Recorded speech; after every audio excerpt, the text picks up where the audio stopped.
আসসালামু আলাইকুম রহমতুল্লাহি ওবারাকাতু। সম্মানিত গাইস, সবাই কেমন আছেন? নিশ্চয়ই ভালো আছেন। আমিও আপনাদের দোয়ায় ভালো আছি।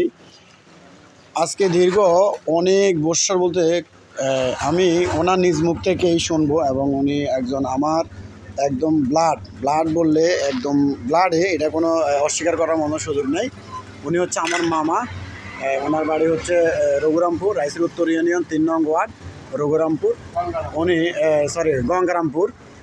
উনি আজকে দীর্ঘ কত বছর ধরে মামা এই এই যে আপনি ওনার আচারগুলো অনেক সময় শুনি, অনেক মজা হয়। এই যে ওনার নিজ হাতেই কিন্তু এগুলো বানানো। এই যে দেখেন ওনার নিজ হাতে, এটা কি আচার? এটা হচ্ছে তেঁতুল আচার। আর এটা হচ্ছে বড়ই না?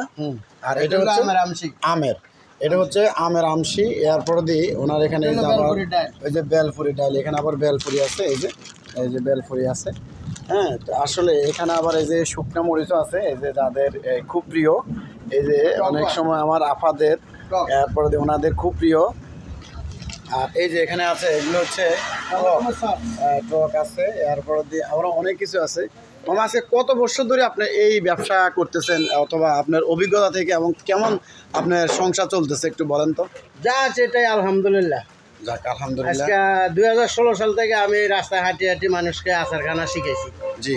এখন অনেক আচারওয়ালা নামছে দেখি তো, যার কারণে ওগুলো খুলেতে পারি না, যার কারণে আমি আস্তে আস্তে দুর্বল হয়ে গেছি গা। আর আমার সংসারে একটু টানাটানি পড়ছে। মেয়ে বিয়ে দিছি, আইএ পর্যন্ত পড়াইছি, বিয়ে দিছি, এই কারণে অনেক একটু দুর্বল হয়ে গেছি গা। কারণ ব্যবসা একটু দুর্বল, জাল জিনিসের দাম বেশি।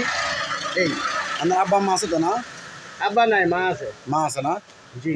যাক, ধন্যবাদ। আসলে ওনার মুখ থেকে শুনলেন, উনি যে সেই 2016 সাল থেকে ওনার এই ছোট্ট ক্ষুদ্র একটি ব্যবসা। আসলে ব্যবসাকে আমরা ছোট করে কোনো দেখার কোনো সুযোগ নেই। সে আসলে যেমনই হোক, কিন্তু আসলে ব্যবসার কাছে সব কিছুই আসলে হার মানে। যেহেতু বড় আপনি চাকরিজীবী হোক না কেন, এটা হচ্ছে নিজের স্বাধীন ব্যবসা। এটা হচ্ছে সবচেয়ে আনন্দের একটা জিনিস। হচ্ছে যখন আপনার ভালো লাগছে না, এখন আপনি বাসায় এটা বন্ধ করে নিয়ে ঘুমাচ্ছেন। কিন্তু চাকরির এমন একটি চাকরি, সেটা হচ্ছে আপনি বাধ্যতামূলক যেতে হবে। যদি আপনার 104 অথবা 6 ডিগ্রি জ্বর হয়, অসুস্থ হয়, তারপরও কোনো কফিও চলবে না। এখানে আপনার মানে লাজিম যেতে হবে। এটা বলে আরবিতে বলে লাজিম, মানে বাধ্যতামূলক আপনাকে যেতে হবে চাকরির মধ্যে। তো আসলে সত্যি আমরা ছোটোখাটো থেকে শুরু করলে অনেক কিছুই মানে করা যায়। তো আসলে আমরা যেই কোনো ব্যবসাকে আমরা ছোট করে দেখার কোনো সুযোগ নেই। এবং আমরা নিজের অনেক সময় বলি, হ্যাঁ নিজের মান সম্মান, আরে ভাই যদি পেট না চলে তাহলে কেউ আপনাকে এক কাপ চা খাওয়াবে না। তো আমি মনে করি ওনাকে আমি স্যালুট জানাই, এবং আমি ওনার উত্তরাদি আমি কামনা করি, এবং ওনার সুস্বাস্থ্য এবং দীর্ঘ যেন কামনা হয়, এবং ওনার আম্মাকে যেন আল্লাহ নেক হায়াত দান করে।